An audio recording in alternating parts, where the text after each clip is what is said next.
sagalee du'aa mucaa kana waamuun argaa. Sagalee du'aa nama kana waamuun argaa. Kadhaa warqaan gana ni fadhaa hafuura mana ni fadhaa.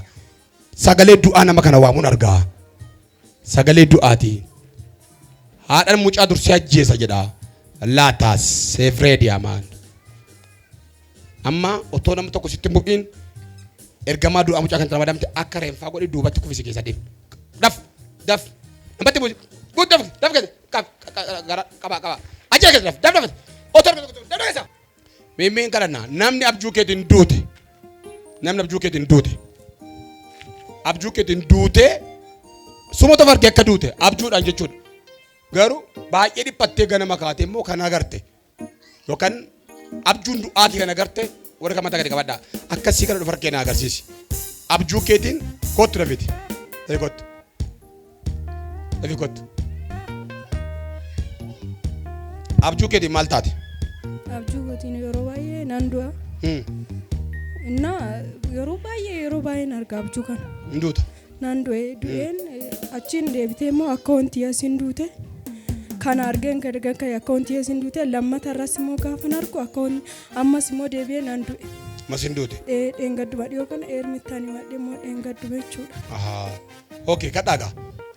Taf afur du'a. Taf si ajajeera. Taf ammaadha. Sagala guddaadhaan gara duubatti kufi keessa. Keessa. Olachisi daf. Afur du'a daf olachisi. Olachisa. Taf. Caasi keessa bayi. Caasi keessa bayi maqaa gooftaatiin. Caasi keessa basa. Arkool kaasaa.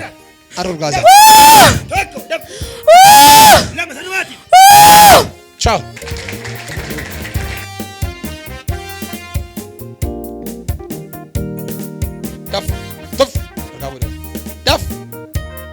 Daf. Budaan mucaa irraa fudhachuudhaaf.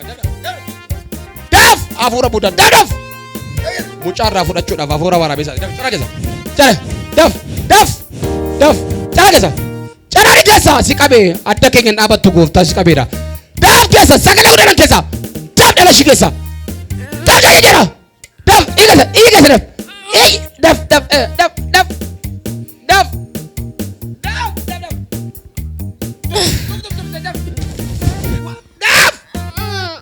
keessa. Sagalee guddaa tuf morma shi gadis. Waa gochuun dandeessu. Ela buddaatu mucaa irraa fudhachuudhaaf kattilkaa waraabessaa irra jira. Sagalee daf cara keessa. Tokko. Isa dhumaa. Ciao. Mee harka waaqa waraanameera jedha. Cajjira raasaa. Erga raasee dhabu warri teessan kaa dhabadhaa. Cajjira raasaa amman dhaabaa sanii jettu dhaabina. Amman dhaabsanii jettu sagalee tokko dhufe. Harka isaa hiixatee hin qulleessi qullaa jedhee namichi hin qullaa jedhamee raasame. Raasaa ishee. Dhiiga isa dhangala'oo dhiiga olaatiin rakkoo saba kana irraa geggeeffame. Jedha. Dhibbuuf yaaddoo saba kana irraa geggeeffame. Ameen.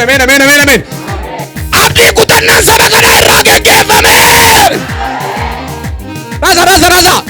Dhibee kan ta'e, yaaddoo kan ta'e, dhukkuba kan ta'e, eebba isaanii kan qabe, nagaa isaanii kan qabe, taa'ila isaanii kan qabe, hamma kaasee raasaa. Hamma kaasee irraa geggeeffame. Ila akkatan jira raasaa waan akkas naan jedhe.